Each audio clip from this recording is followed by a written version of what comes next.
Hey guys, today I'm going to show you how to change a front wheel bearing on this 2001 Mercury Sable.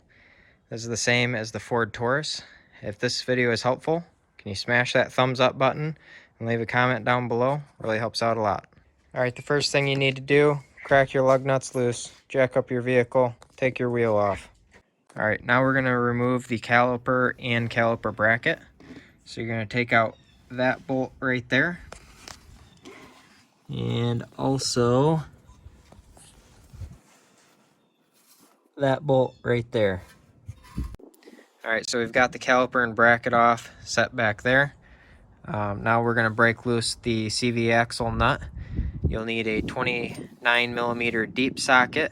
I will have this socket as well as a bearing linked for an Amazon listing down below. I'm also a Advanced Auto Parts affiliate. I'll have a link for that down in the description too. If you want to go in, you can order online and pick up in your local store. All right, now you need to take your rotor off. Now we're gonna unbolt this bearing here. Now you're gonna hit the CV axle out here, break that out, and push it out as far as you can. I'm gonna move my brake caliper so it's out of the way. All right, now we're gonna take this nut off from this bolt here, and the idea is that we need to pound the hub assembly or whatever, the hub here, down off from the strut. That way we can get room to get in here and take the bolts out that are holding the bearing in here. All right, I'm going to take this hose bracket off to get a little bit more clearance here. So take out this 10mm bolt right here. All right, now you need to remove that bolt. Mine's coming out very easily, which is unusual here in Michigan. I'll take that every time. Once you get that bolt out, you need to pound this down and get this separated from your strut. That way we can push the CV axle farther out in there and get clearance to get to the bolt back in here. All right, so I didn't have to take this all the way off. What I got going here is 15mm socket on an extension here. You can see that's, I don't know, 6-inch extension. And I'm able to sneak it in there.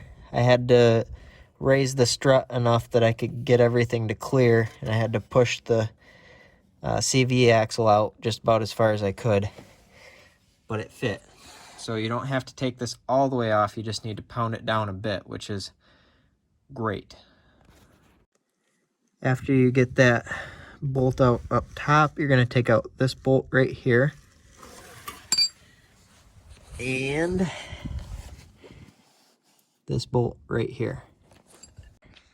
Okay, here's the deal. Take out these bottom two bolts first, then crack this top one loose and turn it out a few turns, and then beat on the bearing here and start beating the bearing out, and then keep turning the bolt out as you pop this out. Otherwise, your socket is not going to clear on the what do they call this ring, Crenel ring, or whatever this thing is. It's not going to clear past that, and you're going to end up having a hard time. So that's the order you should do stuff. Take the two bottom ones out and then work at the top one while you get this loose. All right, I've got the bottom two bolts out as far as I can get them. The CV axle still getting in the way. So started popping this out. So I banged on it from this way till it cracked loose. And then I've got some small chisels here, cold chisels, that I pound in the crack there and start wedging it out. So now I'm going to start taking out this topmost bolt here. I've got the old bearing out here. At this point, if you want to replace these bolts, you can move the CV axle around and slide new bolts in there. But you'll want to have the bolts in there before you start putting the bearing in. It'd be a good idea to clean this out a little bit before you slide the new bearing in. Maybe put a little anti-seize in here and a little anti-seize on the CV axle here. But other than that, you just put it back together the way you took it apart. So if this video is helpful, smash that thumbs up button, leave a comment down below for the YouTube algorithm. And if you want to, check out those affiliate links in the description below. Thanks for watching and have a good one.